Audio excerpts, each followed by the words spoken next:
Rodrigo es abogado, es escribiente y prosecretario letrado de la Procuración General de Catamarca, juez de responsabilidad penal juvenil del Poder Judicial de Catamarca, jefe de trabajos prácticos de la Cátedra de Derecho Penal 2 de la Facultad de Derecho de la Universidad Nacional de Ya estoy Catamarca, escuchando.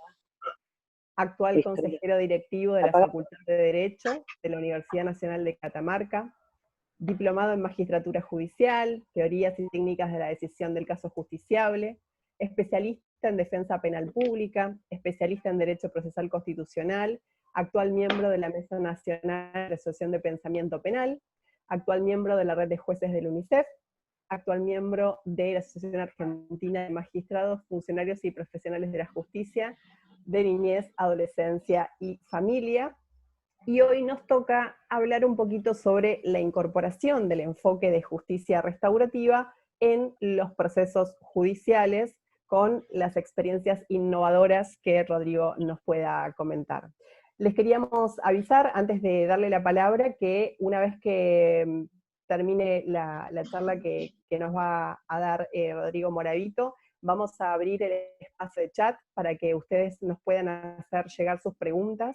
Pueden hacerlo igual durante la charla, pero también, digamos, una vez que terminemos, vamos a ir leyendo la mayor cantidad de preguntas posibles para que esto sea interactivo. Sin más preámbulo, y una vez más agradeciendo, Rodrigo, tenés la palabra. No, hijo. Bueno, muchas gracias. Por ahí escucho niños. ¿Qué tal? Buenos días a todos y a todas. Mi nombre es Rodrigo Moravito. Ya Ale pudo decir algunas cosas mías, así que yo no voy a detenerme en eso. Actualmente soy juez de responsabilidad penal juvenil de la provincia de Catamarca. Y bueno, ya tengo un par de años en esto de la justicia de niñez. Digo un par de años porque yo empecé mi carrera como, digamos, juez, empecé a trabajar de juez de la niñez ya en el año 2011, un poquito antes, en el año 2010, en realidad, 2011, 2010, llevo aproximadamente 9 años en el ejercicio de la magistratura de niñez y pude trabajar en los dos sistemas. He podido trabajar en el sistema digamos, conocido como tutelar, cuando los anteriores jueces, digamos, y que en algunas circunstancias hoy persiste, ¿no? En algunas jurisdicciones provinciales, el viejo juez de menores, ¿sí? Que respondía a aquella triple competencia, al menos en la provincia de Catamarca, aquella triple competencia de civil asistencial, sobre todo los chicos en riesgos, recuerden eso, y chicos en conflicto con la ley penal, o sea, juez penal y de faltas. Bueno, luego de un largo batallar en la provincia y de insistir en de que no era sin duda el mejor sistema, sobre todo cuando nosotros tenemos incorporado al ordenamiento jurídico argentino la Convención de los Derechos del Niño, que es el tratado, nunca hay que cansarse de decirlo, ¿no? Es el tratado internacional más ratificado en la historia del mundo. Hoy actualmente el único país en el mundo que no tiene, tengo entendido, y salvo que alguno no haya decidido no continuar con su ratificación, cosa que no creo, es Estados Unidos, más allá de que sí tiene ratificados sus protocolos facultativos. Entonces, fíjense en ustedes que la Convención de los Derechos del Niño está incorporada en 1989 a la República Argentina y que tiene jerarquía constitucional, ya sabemos, del año 1994, con el famoso Pacto de Olivo, la reforma constitucional. Entonces, es el tratado por excelencia del mundo, creo yo. Entonces, a nosotros nos toca laburar cotidianamente con la Convención de los Derechos del Niño, como, digamos, ley madre, ley fundamental, por encima de todas las leyes. Incluso con jerarquía constitucional en nuestra Constitución Nacional a partir del artículo 31. Y nos toca laburar con actores vulnerables. Un muy buen instrumento para tenerlo en cuenta son las 100 reglas de Brasilia, en donde menciona claramente que la niñez y la edad, o la edad y la niñez, son situaciones de vulnerabilidad, y a su vez, cuando esa niñez es una niñez pobre, es una niñez discriminada, es una niñez quizás con situación de discapacidad, quizás es una niñez privada de la libertad o en conflicto con la ley penal, nos encontramos sin duda con una serie de vulnerabilidades superpuestas que hacen que un niño, por el simple hecho de ser niño, sea además de vulnerable, súper vulnerable. Entonces, aquí aparece el sistema penal como única respuesta, aparentemente, o posiblemente o la justicia retributiva, ¿no? Como pareciera ser la única respuesta a los chicos en conflicto con la ley penal, porque, bueno, el sistema penal muchas veces lo único que logra es fijar su meta en un objetivo, y ese objetivo muchas veces visto como un enemigo, y muchas veces el niño en conflicto con la ley penal, el adolescente en conflicto con la ley penal, o el joven en conflicto con la ley penal, es el enemigo a combatir, pareciera ser hoy, en los medios de comunicación, en la sociedad, o en parte de la sociedad, obviamente, o en parte de los medios de comunicación, y también, obviamente, en el sistema de justicia penal. Entonces, me parece importante tener en cuenta que nosotros venimos de un tránsito de justicia de niñez, digo, en la provincia de Catamarca, ¿no? Y en parte insisto, de algunas provincias también, lo charlo con algunos colegas, de esta famosa justicia de menores súper poderosa, en donde los chicos no eran sujetos de derechos, sino que eran sujetos a proteger, y en ese famoso eufemismo de la protección, que en parte tiene el artículo primero del decreto ley 2278, actualmente vigente como ley de fondo, y que además responde a la época de la dictadura. Es un decreto firmado nada más y nada menos que por un presidente facto, en aquel momento Rafael Videla. Entonces, fíjense en ustedes en todo lo que ha pasado en el lapso desde aquel entonces hasta aquí, y cuánto ha cambiado la niñez hasta aquí. Y, bueno, sin duda el esfuerzo que han hecho las provincias en adecuar sus legislaciones provinciales, al menos mínimamente, a los estándares internacionales en materia de derechos humanos de los niños, niñas y adolescentes. Al menos nuestra provincia lo ha hecho a través de la ley 5.544. Y ojo, insisto, que no es lo mismo cambiar, o al menos lo planteo, no es lo mismo cambiar una ley que cambiar un sistema. No es lo mismo cambiar una ley para garantizar derechos mínimamente a los chicos en conflicto con la ley penal, que no deja de ser ley penal, ¿sí?, que cambiar todo un sistema para evitar que los chicos lleguen a estar en conflicto con la ley penal. Son dos cosas distintas. Y a veces, muchas veces, los legisladores, las políticas públicas, que son los encargados de elaborar las leyes, muchas veces ponen su eje central en modificar una ley y no modificar el sistema.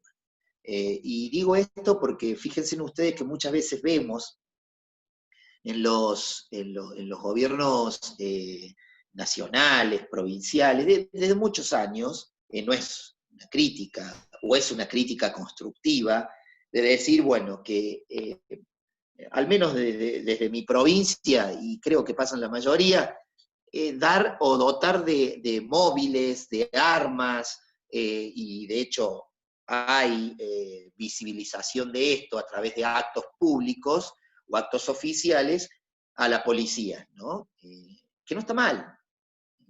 No vamos a ponernos en un papel extremadamente crítico, no está mal que así sea, pero nunca veo un acto oficial en donde se diga vamos a destinar tanto presupuesto y tanto dinero, tantos recursos materiales y humanos a los sistemas de protección integral, que son hoy, digamos, si se quiere, a los que hay que fortalecer para poder intervenir a tiempo en los chicos que se encuentran en riesgo y que pueden llegar a estar en conflicto con la ley penal.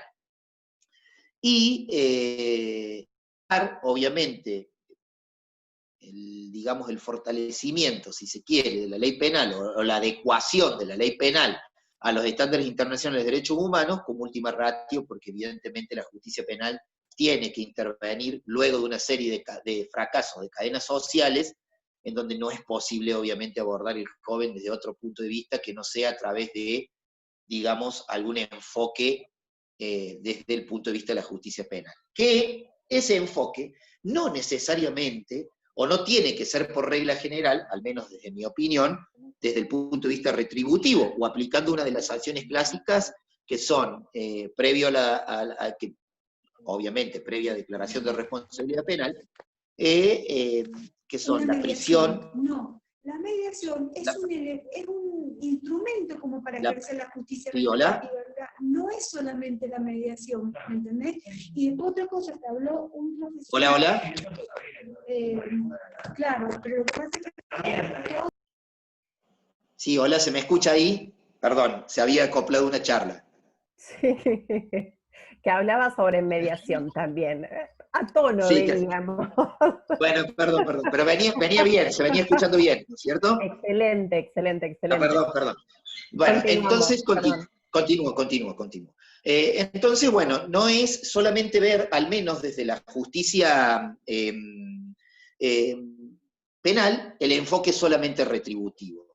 Digo porque el enfoque retributivo me parece que debe ser el último que tenemos que tener en cuenta al momento de poder abordar algún tipo de situación de un joven en conflicto con la ley penal. Y aquí aparecen los enfoques restaurativos, o al menos de lo que es, a ver, la justicia restaurativa no es de ahora, es de hace muchos años. Los españoles tienen toda una doctrina bastante elaborada en materia de justicia restaurativa y enfoque quizás jurisprudencial importante, pero, o al menos investigaciones muy importantes y prácticas importantes en materia de justicia restaurativa. Pero nosotros lo podemos hacer, porque bueno, ustedes verán que en las provincias, por allí, nos encontramos a veces con un caso en concreto, con un caso en particular, y decimos, bueno, ¿qué hacemos en este caso? Porque nos encontramos con el problema de todos. Hay presupuesto, no hay presupuesto. Yo creo que lo más fácil es a un chico imputarle un delito, llevarlo, declararle la responsabilidad penal y posteriormente sancionarlo. Bueno, pareciera ser que eso es mucho más fácil, y creo que lo es mucho más fácil. Sin duda que es más fácil. Porque incluso muchas veces los magistrados o los jueces de responsabilidad penal trabajan también con el termómetro social. Eso es muy difícil. Pasa en el mundo adulto y pasa en el mundo penal adulto y pasa en el mundo penal de niños, niñas y adolescentes. Si un chico comete un delito que tiene algún tipo de magnitud mediática, sin duda, sobre todo en unas provincias y en provincias chicas, van a trabajar con eso, se van a enfrentar los operadores con esa situación, y muchas veces es muy difícil abstraerse de esa presión social que no debiera jugar en materia de niños, niñas, adolescentes, y sobre todo sobre los magistrados, pero que sin dudas tiene algún tipo de repercusión de alguna manera. Y esto no significa que el juez deba abstraerse tampoco de lo que la sociedad piensa, porque en parte es importante tenerlo muy en cuenta. Si yo hablo de justicia restaurativa, en alguna manera tengo que involucrar a este trinomio que es víctima, imputado, o joven imputado, o joven en conflicto con la ley penal, o niño en conflicto con la ley penal, y sociedad. ¿Sí? Entonces tengo que también medianamente conocer y saber qué quiere la sociedad, obviamente sin que eso juegue como un factor determinante en mi decisión, que debe ser autónoma absolutamente en materia de justicia penal. ¿Por qué? Porque muchas veces aplicar la justicia retributiva o aplicar la justicia penal, yo siempre digo que la justicia penal funciona algo así como la historia del rey Midas. Ustedes, si no la conocen, Midas era un rey que todo lo que tocaba, al menos dice el mito, lo convertía en oro. Bueno, muchas veces lo que la justicia penal toca se convierte en delitos y en delincuentes sin necesidad de ser. Imaginemos un caso típico, un chico en un ámbito fuera de la escuela, que pasa mucho, ¿sí? Comienza un tipo de conflicto con otros chicos en vía red social, se toma golpe de puños o toma golpe de puños de otro, un chico, estoy hablando punible, ¿no? Entre 16 y 17 años, y que a su vez le ocasiona lesiones graves, ¿sí? O gravísimas. Vamos a hablar de una lesión grave, una deformación permanente del rostro, etc. Bueno, tiene una pena de 1 mes a 6 años, una lesión grave, y sin dudas que es punible el joven. Y además le ha causado a otro joven, menor de edad, una lesión grave, una deformación permanente del rostro, quizás hasta con secuelas por el resto de su vida. Entonces, ¿qué es lo que debemos hacer aquí? ¿Qué pasa? Bueno, aplicar la justicia retributiva nos diría que un fiscal va a comenzar a investigar, que va a decir que eso es una lesión grave, que va a terminar la investigación, que el chico en todo momento va a ser tratado obviamente como un procesado, como un imputado, y que va a elevar la causa a juicio sin previamente utilizar algún criterio de oportunidad, tal vez una suspensión de juicio a prueba si el chico no tiene antecedentes, porque ustedes fíjense en que podría utilizar la suspensión de juicio a prueba y va a llegar a juicio. Y bueno, y se va a encontrar con magistrados que, si bien tienen una ley que garantiza absolutamente sus derechos desde el punto de vista penal, no sacaron el chip. Yo creo que para aplicar justicia restaurativa hay que sacarse el chip también de la justicia retributiva. Si los operadores no cambiamos el chip, ¿sí? No cambiamos el chip, no lo sacamos, como dicen los pibes, no saquemos el chip. Dejemos ver la justicia retributiva y empecemos a ver qué puedo hacer yo en mi pueblo, en mi ciudad, en mi provincia, qué tengo para que ese chico, que ya está judicializado, porque ustedes recuerden que la Convención de los Derechos del Niño también dice que siempre que sea apropiado y deseable no judicializar, o sea, sigue el tratado internacional más ratificado en la historia del mundo, diciendo, señores, ¿sí? Desjudicialicemos también. Utilicemos otras alternativas, porque es la última posibilidad de aplicar la justicia retributiva. Bueno, lamentablemente, al menos la historia argentina, que es uno de los países más crueles en materia de infancia, y perdón, pero lo digo aquí quizás con un poco de vergüenza ajena y propia también, porque todos somos el Estado somos todos, y tiene 4 condenas internacionales la República Argentina, ¿sí? Bulacio versus Argentina, Furlan, Fornerone hija, versus Argentina ambos, y finalmente Mendoza y otros versus Argentina. Que hay un paralelo entre Bulacio y Mendoza de 10 años, en donde en Bulacio actuó un juez ad hoc en la Corte Interamericana, no recuerdo si era Gil Lavedra, me parece que era Gil Lavedra, no quiero equivocarme, me parece que era él, y en donde en ambos supuestos, tanto en Mendoza como en Walter Bulacio, le dijo adecúen su régimen penal juvenil. ¿Sí? Bueno, ha habido varios intentos de baja de edad de la punibilidad, de bajar la edad de la punibilidad, cuando tenemos el principio de no regresividad penal, etcétera, pero no ha habido todavía una adecuación de fondo de la ley penal juvenil. No sé por qué, habrá que ver, la última intento fue bajar la edad de punibilidad, es como una gran seducción bajar la edad de la punibilidad. Desde el mundo político, bajar la edad de la punibilidad es una seducción absoluta, cuando obviamente en el anterior gobierno de Mauricio Macri quisieron bajar nuevamente la edad de punibilidad y todo este macaneo por ahí de decir, bueno, que lo bajo de delitos graves, no grave, no. ¿Bajo la edad de la punibilidad o no la bajo? Bajar la edad de la punibilidad es absolutamente regresivo para el sistema argentino, afecta derechos y garantías de los pibes, y no es posible bajar la edad de la punibilidad. Además, los datos que existen a nivel nacional 0,79 o 1% de los homicidios cometidos por debajo de la edad punible, estoy hablando del delito más grave, ¿no? Son por chicos que no son punibles, y además en la mayoría son en contextos barriales por luchas de territorio y no son casi por inseguridad. Lamento obviamente casos como Brian Aguinaco y otros que no dejan de ser delitos, por supuesto, claro que sí, por chicos no punibles, pero son los menos casos, y eso también hay que decirlo. Entonces, los datos estadísticos no dan para bajar la edad de la punibilidad.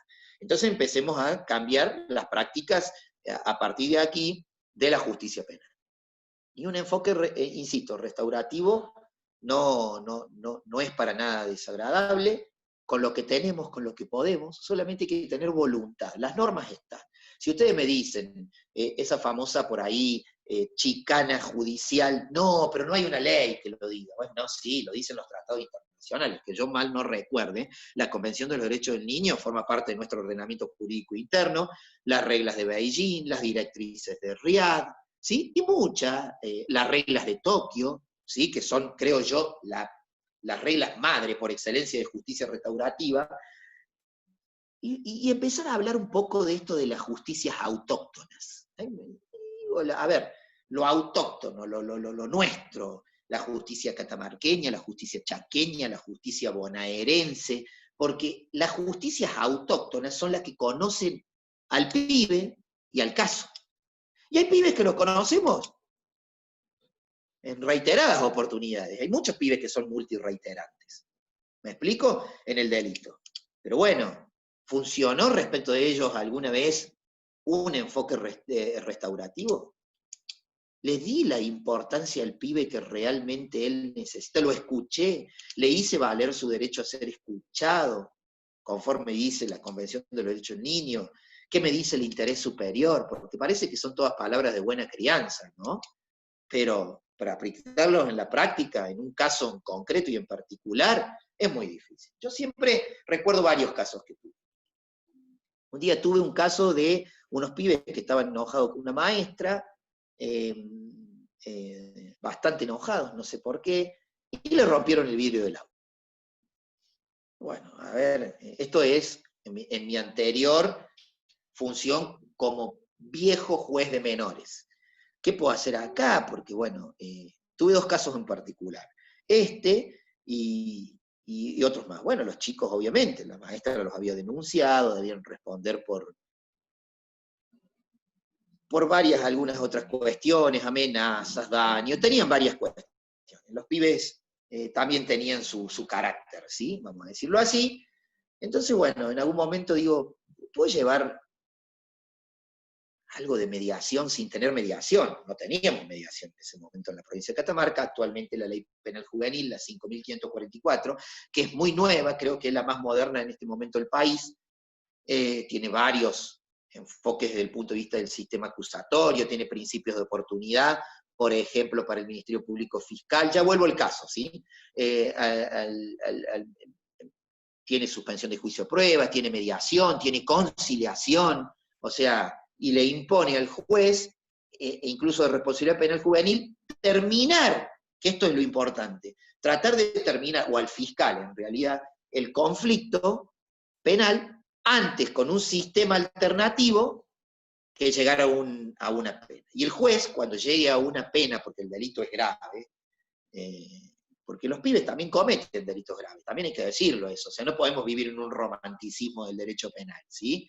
A veces los pibes cometen delitos y lamentablemente les roban a las personas que a veces son de clase media, ¿no? Por eso es el enojo también, ¿sí? Y generalmente al que le roban el celular, al que le roban la cartera, es un laburante más que tiene que seguir pagando ese celular y dice, sabiendo además que ese celular va a ser en el mercado ilícito vendido a 2 mangos, porque los pibes muchas veces también consumen, que es nuestro gran flagelo que tienen, y consumen quizás porquería, en Buenos Aires Paco, marihuana, y bueno, necesitan también reducir lo que roban rápidamente, para conseguir lo que necesitan conseguir. Y bueno, y eso también tiene una repercusión en la sociedad, en la clase media, que no son los que después se manifiestan pidiendo la baja de la punibilidad, porque los que se manifiestan son muchas veces las señoras y señores que tienen un muy buen pasar económico y también, y ojo, eso no significa que esté diciendo que esas personas también no pueden ser víctimas y que merezcan ser robadas, para nada, por favor. O sea, simplemente digo que el que se enoja muchas veces está bien un laburante. Entonces, nosotros tenemos que abordar todo esto sin duda, sin dejar de atrás a la víctima, porque si vamos a hablar de justicia restaurativa tenemos que escuchar a la víctima y al victimario, y lograr un perdón. ¿Y ese perdón es posible? Bueno, no. La mayoría de las víctimas no están dispuestas a perdonar a sus victimarios. Y ahí empieza el laburo de nosotros los operadores. Llamarle a la víctima. A mí me ha pasado desde mis prácticas. Como me pasó en el caso, y vuelvo al caso, de los chicos con la maestra. La llamé a la maestra, le dije, mire, usted denunció, son chicos punibles, seguramente que pueden llegar a tener una consecuencia penal con otras cuestiones que han tenido, de delitos, pero ¿usted quiere esto? ¿Usted sabe cuál es la historia de los pibes? Es esta. Bueno, no, la verdad que no, porque hay que charlar con las víctimas, también tienen necesidad de acceso a la justicia y que alguien les cuente qué pasó con su caso. Y que se lo cuente en un lenguaje claro y sencillo, no en esto de justicia restaurativa y que las reglas de Beijing y la directriz RA y que es requisito sine qua non y todas esas cosas para que el subyúdice pueda resolver su situación. No. ¿Te imaginas? La víctima termina absolutamente mareada diciendo, ¿y el victimario qué es lo que me quiso decir? Este señor que está parado al frente mío y que además está decidiendo sobre mi vida. O consecuencias que tuvieron repercusiones en mi vida. Bueno, lo siento acá. La víctima una vez que me dice que sí, que quiere escuchar a los pibes, vienen los pibes, y los pibes hablan, dicen, escuchan los papás, generalmente en el sistema penal juvenil las mamás, porque los papás no aparecen nunca. Eso también es otro dato importante. Pero bueno, vienen los papás, se sientan, los escuchamos, pero que sea sincero lo que dicen. Y bueno, en aquella ocasión de la maestra pidieron perdón y sin duda quedó ahí. ¿El perdón es posible? Claro que es perdón. Pero si nosotros queremos una sociedad cohesionada y con un sistema penal pequeño, con un sistema penal, yo no soy un abolicionista, yo creo que el sistema penal tiene que existir para delitos graves, muy graves. Todo lo demás se puede solucionar. Y el Estado debe intervenir en el conflicto, pero no puede expropiar el conflicto. Y lo que hace el Estado es, interviene en el conflicto, expropia el conflicto, y los actores principales del conflicto, víctimas y victimarios, quedaron en quinto plano. Y eso es muy complicado, es muy difícil. Y es muy difícil que lo podamos bajar a un enfoque restaurativo. Entonces, los protagonistas principales son víctimas y victimarios, los operadores que tenemos que instar, velar para que se pueda llegar a otra definición del conflicto, que a su vez sea reparador, obviamente, porque la reparación es importante, ¿sí? Reparador absolutamente, para la víctima y para que el victimario pueda de alguna manera reintegrarse a la sociedad en un contexto en donde nunca estuvo integrado, ¿no? También, porque a veces los sistemas totales como las cárceles, los institutos para menores de edad, pretenden hablar de reinserción, de reeducación y todas las teorías que se le ocurran a ustedes, ¿sí? Pero pretenden reintegrar a la sociedad a quien en sociedad o en libre nunca estuvo integrado. Entonces me parece que lo que hay que empezar es a integrar desde otros puntos de vista. Es posible el perdón, pero tenemos que tener sociedades en donde los valores sean fundamentales. La bondad y el perdón son fundamentales para la justicia restaurativa y para mantener una institución penal pequeña. Al menos esta es una forma de mi pensamiento. Entonces, siempre se me ocurrió desde mi activismo judicial poder de alguna manera, en casos en particular que me han tocado intervenir, poder llevar adelante diálogos con víctimas y victimarios. Escucharlos, y bueno, cuando ello no es posible, no es posible, pero siempre la decisión queda en manos del magistrado en este aspecto, porque bueno, es quien tiene el poder de decisión. Y tratar de que si esto tiene que llegar a una sanción, que primero sean sanciones alternativas, y si es muy grave, bueno, finalmente quedará la sanción retributiva o la justicia retributiva, pero siempre pensando que desde el punto de vista de la ejecución, también de esa sanción, se puede aplicar justicia restaurativa. La justicia restaurativa puede estar en todo, durante todo el proceso penal, incluso durante la ejecución de una sanción que fue retributiva, yo puedo cambiarla después restaurativa. ¿Por qué no? ¿Me lo prohíbe el sistema? No, el sistema está aceitado para mandar pibes a la cárcel. O sea, el sistema penal actual de adultos y de menores de edad no solo procesa en muchas ocasiones carne humana, sino que también procesa carne inocente. Porque la gran mayoría están en prisión preventiva. También tenemos que pensar en eso. Entonces, me parece que en este aspecto nosotros debemos ir enfocándonos. Pero los operadores, si no cambia el chip, insisto, de los operadores, no cambia nada. ¿eh? Yo puedo tener la mejor ley, la ley más brillante, tengo la Convención de los Derechos del Niño del año 1989, y de ahí un montón de normativas. Pero si no cambio mi forma de pensar, no cambia nada. ¿Okay? Entonces, fíjense en ustedes que si en ese caso intervenía el sistema penal, funciona la historia del rey Midas.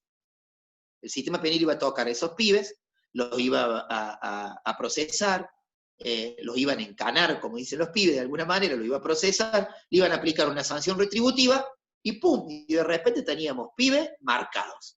Porque además quien pasó por la justicia penal o quien pasó por la justicia de menores, aunque después haya sido sobreseído o haya sido absuelto, no deja de ser un delincuente porque lleva una etiqueta.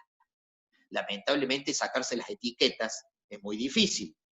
Y la justicia funciona como una especie de guerra campestre. Una vez que pone la marca, la pone para siempre. Entonces, debemos velar por esto. Después, en otra ocasión, me tocó intervenir en una causa donde había 4 o 5 pibes, eran el terror del barrio, eran terribles, la verdad, eran bastante terribles los pibes, ¿no? Porque, bueno, no acusaban recibo de ningún tipo de autoridad, de nada, y la verdad que no dejaban de ser conflictivos. Bueno, Catamarca es una provincia que es muy creyente, de hecho es la única provincia que no tiene COVID-19 y dicen, se lo atribuyen mucho los catamarqueños, digo los catamarqueños, pues yo soy cordobés, pero soy tan catamarqueño como cordobés, se lo atribuyen la liberación de COVID-19 a la Virgen del Valle, ¿no es cierto? Así que a la Morena Virgen del Valle. Bueno, es respetable la fe de todo el mundo. Yo creo que son muchos los factores que llevan a que no tengamos COVID-19. No lo han querido ni recibir al pobre presidente de la Nación, Alberto Fernández, le han dicho no. A pobre Alberto el otro día tuvo que decir que no llegaba a Catamarca, pero bueno, desde una actitud responsable, sin duda, porque todos sabemos que hubo una persona que está muy vinculada a ello y que está infectada de COVID-19. Entonces, ¿a qué es lo que vuelvo? Vuelvo al caso. Entonces estos pibes entran a una iglesia, imagínense, entraron por un ventiluz y quisieron sacar las cosas dentro de la iglesia, pero no pudieron, porque acá gata salían ellos por el ventiluz. Entonces, se les ocurrió romper todo lo que había en la iglesia. Y otras cosas más. Hacer sus necesidades, vamos a decirlo así, en la iglesia. Imagínense en la comunidad católica, perdón, yo voy tomando mate, ¿sí? De paso. La comunidad católica catamarqueña estaba alborotada porque estos pibes habían hecho un sacrilegio, habían roto la iglesia, y bueno, y no es para menos. O sea, hay que respetar los derechos de las personas también que son creyentes, como de las que no lo son. Entonces, bueno, llegan a la justicia de menores en aquel entonces. Bueno, los papás, bueno, ¿qué hacemos? Los pibes eran algunos punibles, otros no. Pero bueno, en aquel entonces esa justicia superpoderosa intervenía en todo, eran chicos en riesgo, recuerden que tenía la competencia asistencial, y este era el juez superpoderoso que iba a enganchar a los pibes, los iba a sacrificar, o sea, los iba a encerrar. Parece ser que la única sanción posible en un país como el nuestro, que tiene el código más viejo del mundo, con más de 900 reformas penales, con el único de la región, además, que tiene pena perpetua y verdaderamente perpetua, porque a partir de la reforma Bloomberg para acá han ocurrido algunas atrocidades legislativas penales terribles. La única posibilidad era el encierro de los pibes. Bueno, no era posible. Bueno, la cuestión es que en aquel momento hablamos con los pibes, hablamos con el cura de la iglesia, el cura párroco de la iglesia, vinieron todos los actores, los citamos a todos desde el tribunal, y podemos llegar al acuerdo de que los pibes iban a colaborar en el arreglo de la iglesia, no desde el punto de vista económico, porque la iglesia estaba dispuesta a poner, pero que colaboraran en la reparación del daño que habían hecho, que no dejaba de ser también delito, ¿no? En algunas circunstancias. Entonces, así fue. Los papás, los jóvenes, fueron a colaborar, colaboró parte de la sociedad, y quieren que les diga una cosa, esos pibes no volvieron a ser nunca más terrible en el barrio, no volvieron a cometer un delito, jamás lo volvimos a ver por la justicia penal de niños, niñas y adolescentes. Entonces, fue algo importante. Y sin dudas después, gente de la iglesia agradeció y hizo llegar en algún momento al juzgado de responsabilidad penal juvenil su agradecimiento. Incluso los chicos empezaron a colaborar bastante con la iglesia y tomaron conciencia de ello, y fue bastante importante que se aplicara desde algún punto de vista del enfoque restaurativo eso, y fue muy bien visto por la sociedad, hasta se encariñó con los pibes en aquel momento y ya no hubo tanto castigo. Entonces ese fue otra de las situaciones. Otra de las situaciones Rodrigo, sí, perdón, sí. estamos más o menos en tiempo, si querés Bien. Déjame contar unos dos casos rápidos más. Perfecto.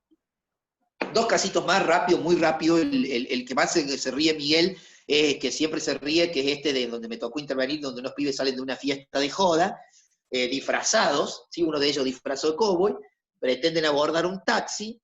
El taxi, viste que los reglamentos de los taxis llegó hasta 4 personas, una adelante y 3 atrás. Bueno, estos eran en realidad 5, quería que fueran 4 atrás y 1 adelante. Bueno, no, el remisero en aquel momento no quiso, no quería saber nada, era un remisero, y dijo, no, yo no los puedo llevar, y el pibe que estaba disfrazado de cowboy de atrás sacó una pistola, en ese momento una réplica exacta, pero era de juguete, y le dijo, vos no vas a llevar porque si no acá se pudre todo. Imagínense qué es lo que hace un remisero. Modula con su radio llamado y dice, estoy en una situación grave. Ven, o sea, fue una colmena, un panal, un enjambre de remiseros a querer golpear a los pibes, llegó la policía, los salvó, etc. Bueno, uno de los pibes era punible, y obviamente que no dejaba de ser una amenaza con armas, y debía responder por esto. Bueno, también se llevó a cabo por el tribunal, lo llamamos al remisero, vino, estuvo dispuesto a perdonarlos, y los perdonó. Todo esto sin ley, ¿no? Sin ley, estamos hablando sin ley, o sea, porque el mensaje con ley se puede, es fácil. Sin ley también se puede hacer, porque las normas internacionales existen y son los estándares. Y finalmente, el año pasado, ya con la nueva ley penal juvenil, llevamos a cabo un procedimiento abreviado de un pibe que había tenido robos, y uno de ellos un robo muy grave, en donde lesionó a una chica estudiante, donde le cortó la cara. Por eso tampoco hay que minimizar los delitos. Le dejó lesiones muy graves a la piba, y no, para sustraerle su bandolera, y bueno, y pudimos llevar un procedimiento abreviado donde declaramos la responsabilidad penal. El pibe no tiene condena, todavía no tiene pena, porque la ley exige que previamente se haya declarado la responsabilidad penal, pero que además tenga 18 años, que además haya cumplido un año de medidas tutelares, y bueno, en realidad lo que hace es... lo que se hizo es declarar la responsabilidad penal. Esperemos que no haya necesidad de aplicar una pena definitivamente, vamos a ver qué dice el Ministerio Público Fiscal a fin de año. Pero respecto de él, a mí me pareció en ese momento que es algo que otro material que les voy a hacer llegar, que es una sentencia de fácil lectura en donde las víctimas donde se habla de esto del perdón, donde se habla de la historia de vida del pibe, más allá de que él terminó con una declaración de responsabilidad penal, porque los hechos eran varios delitos en concurso real, y uno de ellos era extremadamente grave. Entonces, donde se les cuenta a las víctimas, las 3 víctimas mujeres, en este caso eran, quién era el magistrado que había intervenido, qué había pasado con su causa y qué había pasado con el pibe, pero sin dejar de contarle al pibe. Como una de las víctimas vino, se lo pudimos informar acá, otras no vinieron, entonces decidimos mandarle la carta en formato de fácil lectura, con una copia de la sentencia, obviamente, no dejan de tener derechos también por ser víctimas, en un formato de fácil lectura, que ustedes lo van a poder después leer en el material que les envíe, qué es lo que había pasado con las causas, y también al pibe le explicamos qué es lo que había pasado con su situación.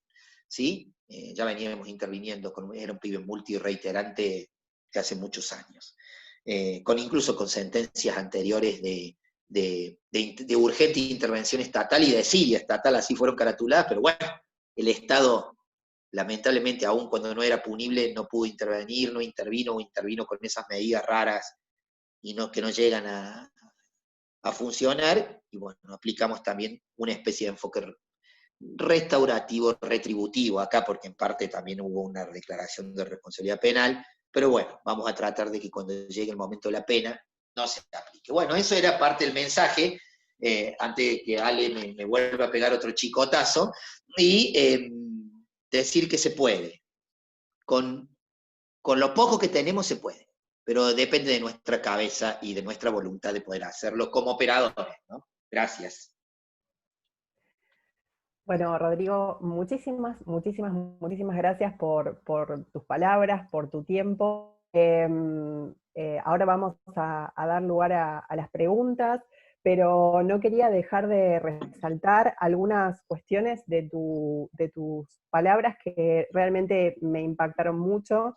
Bueno, primero, gracias por hacer ese repasito por los instrumentos internacionales y demás, que es un poco el tema que estamos abordando esta semana en el curso, o sea que además nos vino muy bien para hacer un repasito por esas cosas. No, y yo les voy a mandar una sentencia en donde está todo, digamos, en una sentencia, donde está todo, digamos, el tema de la justicia, obviamente que hay mucho más, pero de la justicia restaurativa que pueden ser muy importantes, que me tocó aplicar en un caso en particular. Y es súper interesante porque a veces pareciera que, digamos, todo lo que tiene que ver con instrumentos legales es solo cuestión de abogados o abogadas, o que está restringido a un ámbito específico, y la verdad es que pensar que eso es parte digamos, de las normas con las cuales las personas nos manejamos a diario, y que deberíamos conocerlas y tenerlas de manera accesible, la verdad es que es sumamente importante, digo. Cumple una doble función en este caso como docentes, digamos, del curso. Está muy bueno el repaso, pero además creo que como ciudadanos, ciudadanas, como personas, me parece que está muy bueno que empecemos como a apropiarnos un poco de todas esas normas que forman parte, en definitiva, de nuestra realidad, y que tenemos a la mano, ¿no? Que es tal vez cuestión de ir cambiando el chip, como vos bien lo expresabas, que me pareció, digamos, como una definición sencilla y sumamente importante, porque en definitiva siempre hablamos de que puede cambiar una norma, pero si no hay un cambio cultural, algo profundo, digamos, desde nuestras convicciones, que nos pare de otra manera frente a esos sucesos, bueno, va a ser muy difícil. Simplemente algunas cositas como para resaltar, no es lo mismo cambiar una ley que cambiar un sistema, para que los chicos, las chicas dejen de estar en conflicto con la ley penal. Me pareció una definición excepcional, digamos. Me parece como un gran titular, digamos, de esta charla. Después, el tema este que decías, bueno, de las normas ya están, no hay que ampararse en soluciones fáciles y demás, sino como poner un poco más de voluntad, y la verdad es que se pueden lograr otros resultados. Y después hay algo que, bueno, el lenguaje claro, sin dudas, me parece como esencial, es uno de los puntos más importantes, y no es usual en el marco del derecho. Hablaste del termómetro social, fue algo que quiero desarrollar, y tal vez sea para otro momento, pero me parece sumamente importante tenerlo en cuenta, sobre todo, digamos, en estas épocas en las cuales no solamente están los medios masivos de comunicación, sino también las redes sociales, que juegan y son como un actor fuerte, importante y pesado. Y bueno, después todo lo que dijiste en torno a los chicos, las chicas y las marcas que quedan, sin duda también es algo importante, como una voz de alerta para ver de qué manera nos vamos a acercar a estas circunstancias, o cuando se nos presente, digamos, no solo en el marco tal vez de nuestros trabajos, sino un poco esto, en la vida cotidiana, ¿no? Como vos decías, a esta maestra, a este cura, a estos vecinos, estas vecinas, les pasó también en el marco de su vida cotidiana, y es una oportunidad para digamos, abordar eso de una manera diferente. Simplemente no quería hacer abuso de mi palabra, pero me parecía sumamente interesante poder destacar estas cuestiones porque son fundamentales. Y por último, cerrar simplemente con una cosita. Me parece que también hay mucho para hacer en torno a la formación de los y las abogadas, abogades, porque creo que todo esto que vos estás diciendo muchas veces no se enseña en las facultades de Derecho, y creo que es una deuda pendiente, digo, además de otras que estabas marcando, esto de normativa u otro tipo de cuestiones. Me parece que eso también es un factor fundamental. No sé si querés decir algo más, yo ya voy pasando a ver las preguntas.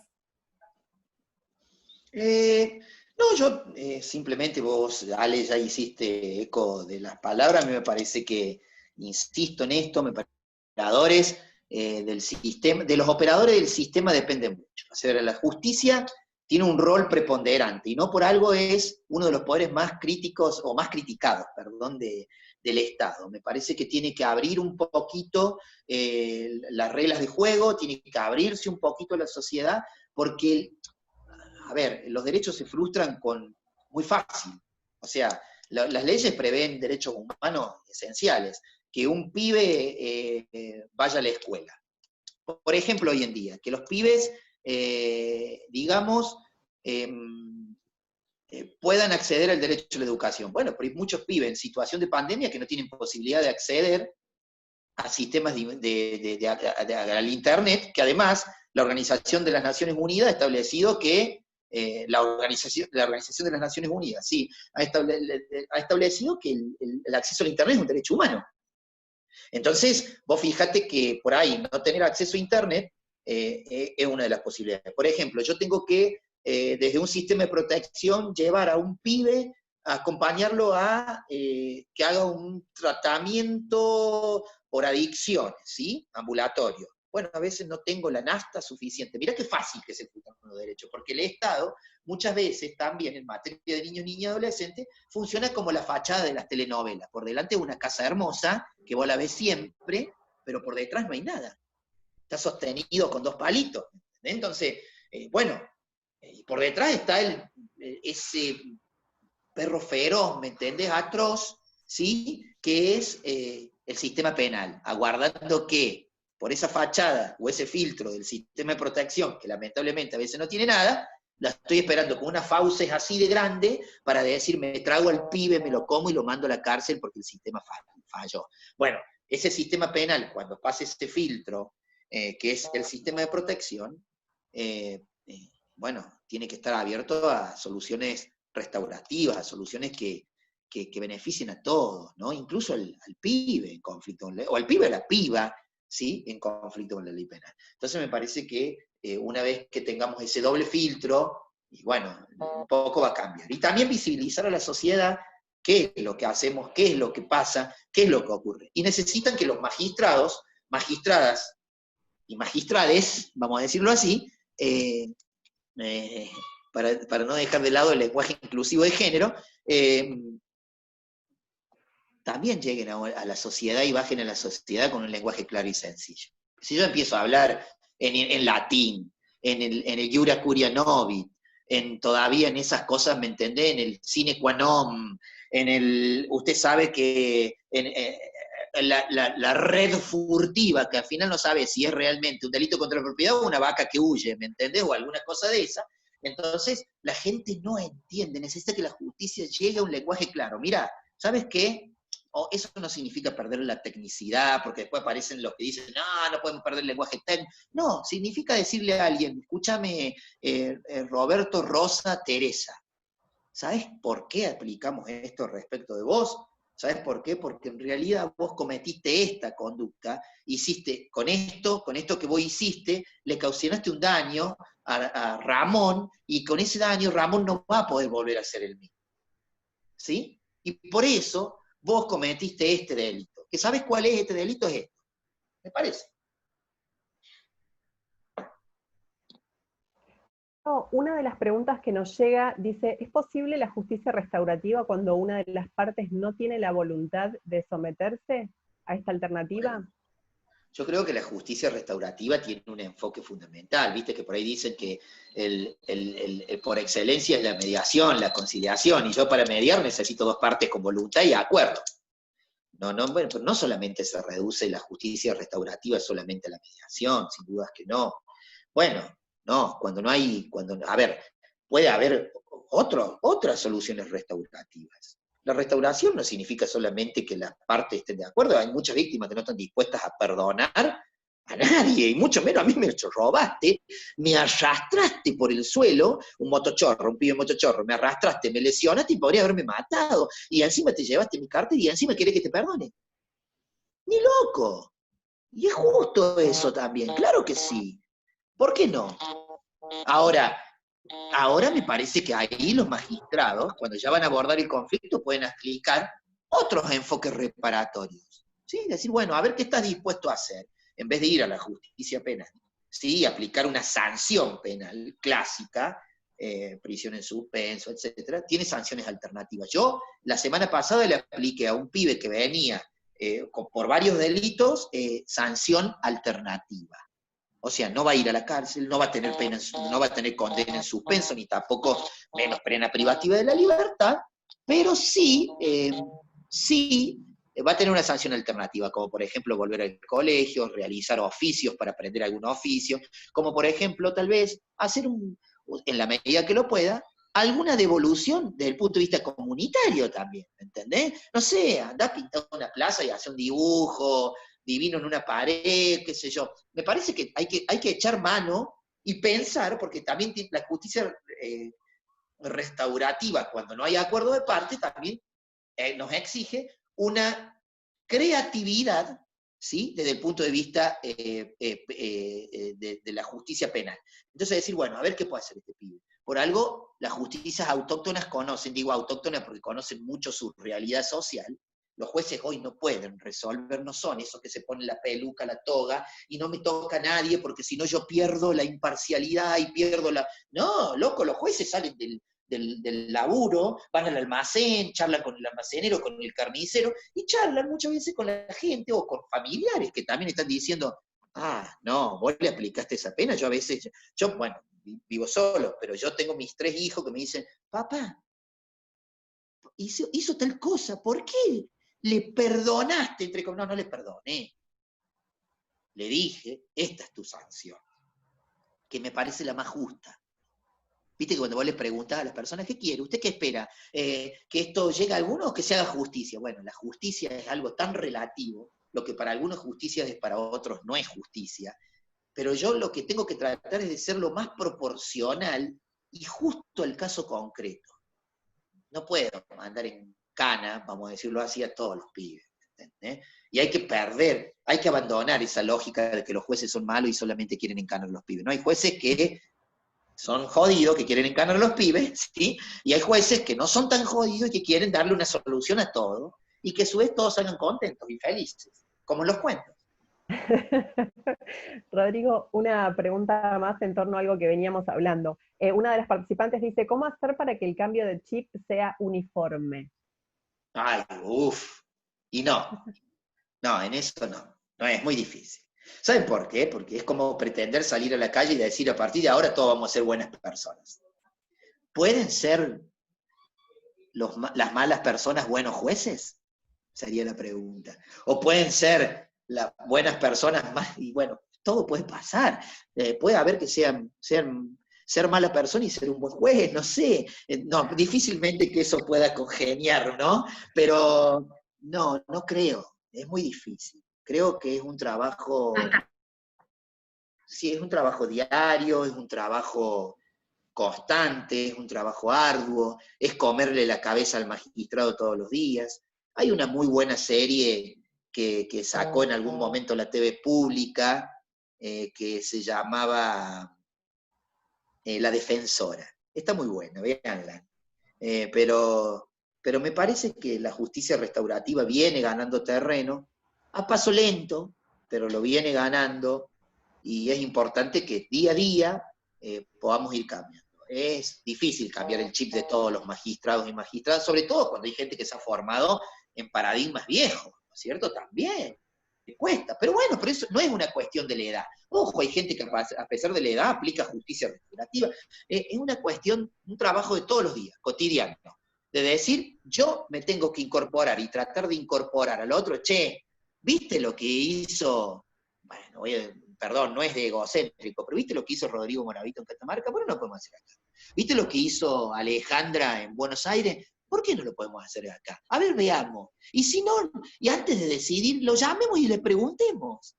Che, le preguntemos, ¿por qué hiciste esto? ¿Puedo? Porque también habla de la grandeza en decir, voy a aprender de otras experiencias. Experiencias prácticas me refiero, ¿no? Porque la ley la leo en todos lados, y entro a cualquier sistema de Google y bajo lo que se me ocurra. Pero digo, la práctica, ¿cómo hiciste vos con eso? Che, si ahí no tenían esto, no tenían el otro. Yo lo puedo hacer sí lo puedo hacer, yo puedo hacer lo que yo se me ocurra, siempre y cuando sea dentro del marco de la ley, obviamente, puedo hacerlo. Y las leyes están. Tengo que tener la voluntad de hacerlo. Bien. Pero no puedo que todos quieran, digamos, no pretendamos eso porque es difícil. Bien, sí, un poco, digamos, como aspirar a poder estar mejor y difundir las buenas prácticas, que es un poco tal vez la tarea, sin decepcionarse también en el camino, porque no todos estén... Hay muchas, ¿no? Hay muchas. Yo me he decepcionado muchas veces y me he quedado mal muchas veces y he tenido decisiones en las cuales he sido altamente criticado por esto, pero después con el tiempo empieza a dar la razón, es muy sabio, ¿no? Y con el tiempo aparece mucha gente que dice también, che, qué buena que tuvo esa decisión. Y bueno, no pretendamos que cuando desde la justicia decidamos algo de justicia restaurativa nos aplaudan porque la sociedad quiere masacre todos los días. Y no es para menos, también muchos que son víctimas de delitos, y otros que no lo son. Y existe esta sensación del delito también, y los medios también tienen un gran poder en esto. También trabajar los medios. Es un mensaje para los medios, que el artículo 17 de la Convención de los Derechos del Niño dicen que tienen que trabajar en la sensibilización, en la concientización y en pos de los derechos de los niños y adolescentes. Entonces, utilizar a los medios prensa ya, también hay que abandonar ciertos resabios judiciales. Los jueces hablan a través de sus sentencias. ¡Mentira! Los jueces cuando quieren hablar, hablan y pueden hacerlo y decir por qué aplicó una decisión restaurativa, vamos a decirlo, en tal y cual sentido. ¿Y por qué fue retributiva también en tal y cual sentido? Entonces me parece que los jueces necesitan también tener ese protagonismo de ser escuchados y de animarse a hablar y de decir, bueno, las sentencias muchas veces tampoco son en lenguaje claro y las entienden, a veces ni los abogados las entienden en las sentencias. Entonces, ¿qué pretendes? ¿Que la entienda la sociedad? No. Entonces, hablemos en lenguaje claro y que la entienda también la sociedad, y cuando nos pongan un micrófono también podamos explicar por qué llegamos a tal decisión, me parece. Y esto que ustedes hacen también es muy bueno, porque hay mucha gente que participa y a su vez se va replicando, ¿sí? Como en Twitter, ¿viste? Vos tuiteas algo y se replica, bueno, acá también. Tal cual. Rodrigo, una pregunta que teníamos hace un ratito, ¿qué acontece con los adolescentes de 14 a 16? Porque hoy aparecen en escena fuertemente estos jóvenes de esas edades, digamos, con delitos. Aparecen en escenas lo que la prensa quiere poner en escena y en los delitos graves. Los chicos cometen delitos, no hay que angelizar ni demonizar a los chicos, ¿sí? Los chicos no son ni ángeles ni demonios, son ciudadanos y forman parte de la diversidad humana, ¿sí? Y los chicos también pactan, los chicos también cometen delitos, los chicos cometen delitos graves, y los chicos muchas veces hoy de 14 años comprenden en determinados contextos y que poner un revólver, apuntar a la cara con un revólver de otro chico o de otra persona y apretar el gatillo, va a salir una bala y lo va a matar. Pero el Estado renunció a su punibilidad. que es lo distinto. Viste que me dicen, bajar la edad de imputabilidad. No tiene nada que ver. La imputabilidad tiene que ver con la capacidad de culpabilidad y de que una persona comprenda la criminalidad de un acto. Quiere saber que lo que está haciendo está bien y está mal. Y hoy un pibe de 14 años puede comprender que lo que está metiéndole la mano en el bolsillo y sacando un celular y llevándoselo es claramente un delito.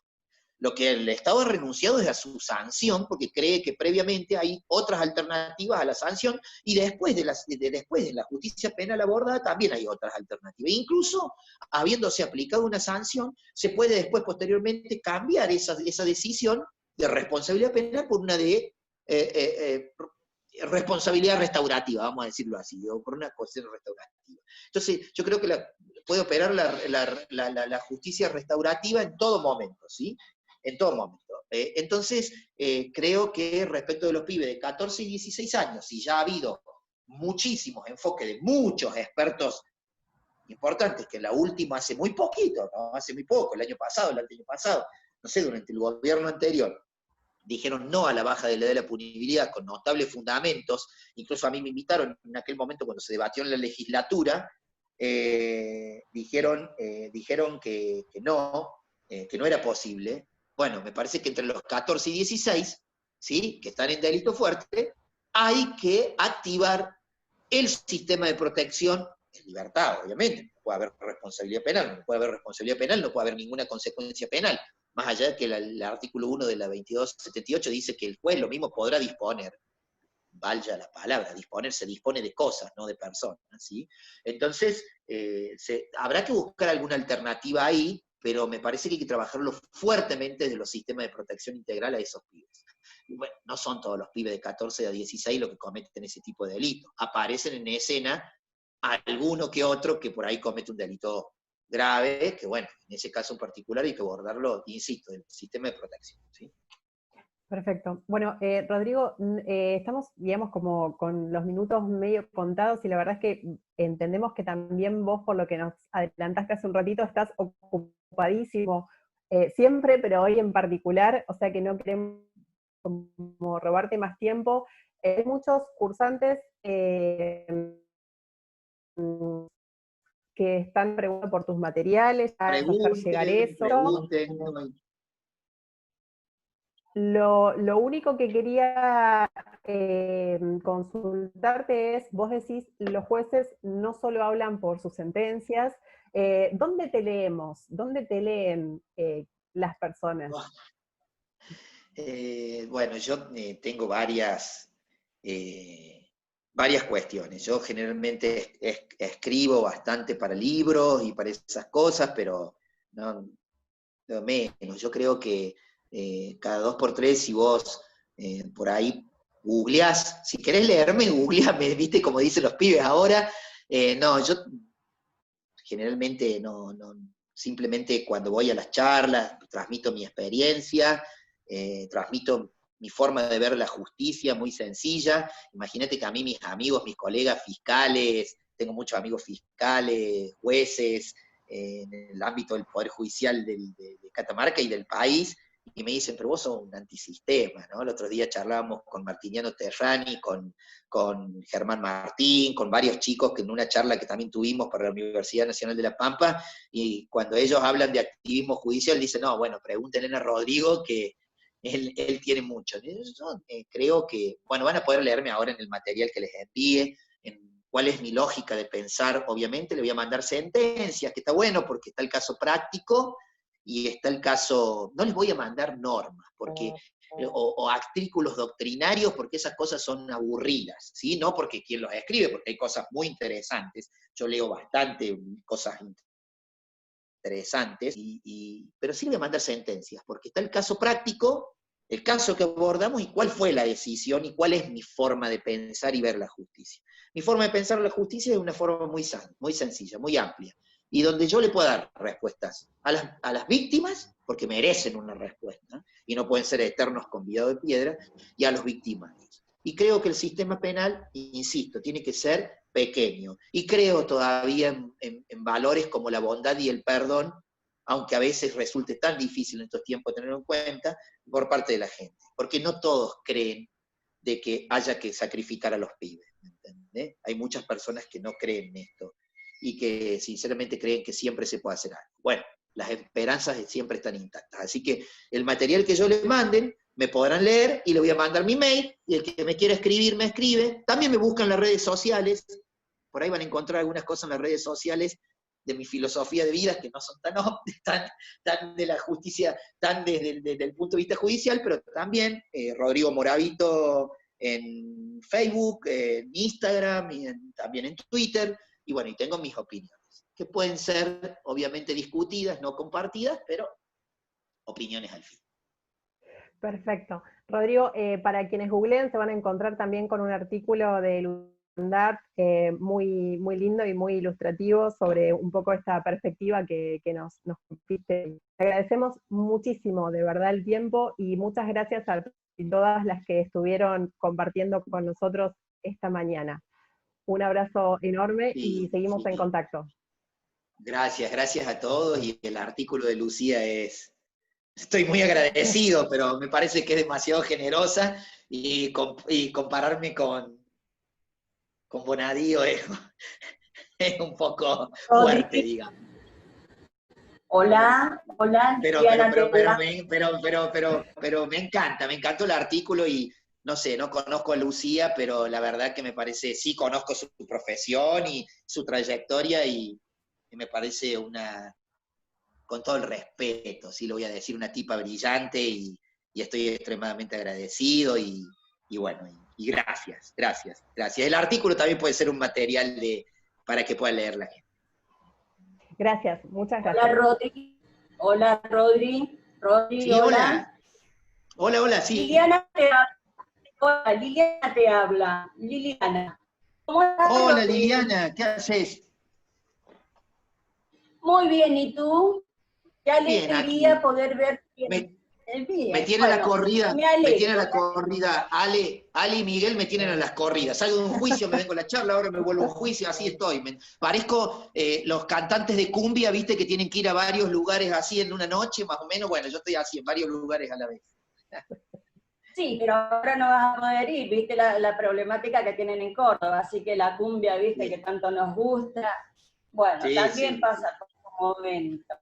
Rodri, mira, más bien, sin herir ninguna susceptibilidad, lo que te quiero preguntar, o decirte más bien una expresión emotiva, realmente nuestros jueces acá en Mendoza, te estoy hablando de Mendoza, tenemos una excelente colaboración de los jueces, las juezas, son espectaculares, te digo, y eso de que ellas tengan que llevarlos en sus autos, a los chicos con drogadependencia, y bueno, todo lo que tú hablaste en un principio, ellas solicitan a nosotras, que estamos en el Instituto de Responsabilidad Penal Juvenil, con el director Arturo Piracé, que es una excelentísima persona, y realmente mi pregunta es la siguiente. No te escuché hablar al respecto, porque yo soy una docente, profesora de educación física, ¿sí? Entonces, no te escuché qué tipo de laborterapia es la que utilizan en los institutos que tú mencionas en Corrientes. A mí me interesa sobremanera. En Catamarca, Lili. En Catamarca, Lili. Catamarca. Sí. Nosotros acá sí tenemos el aprendizaje escolar, sí tenemos el aprendizaje escolar vía online. Los chicos tienen su laborterapia, que es recreativa, y un equipo multidisciplinario de profesionales, psicólogos, psiquiatras, etcétera. Entonces, yo después de 30 años de trabajo, estoy, te juro, Rodri, muy feliz por todo esto que yo escucho, que realmente últimamente vamos por los mismos andariveles con la justicia restaurativa. Sí, mira, a ver, la laborterapia acá en los institutos, primero, en este momento hay un solo chico privado de la libertad por un delito grave, ¿sí?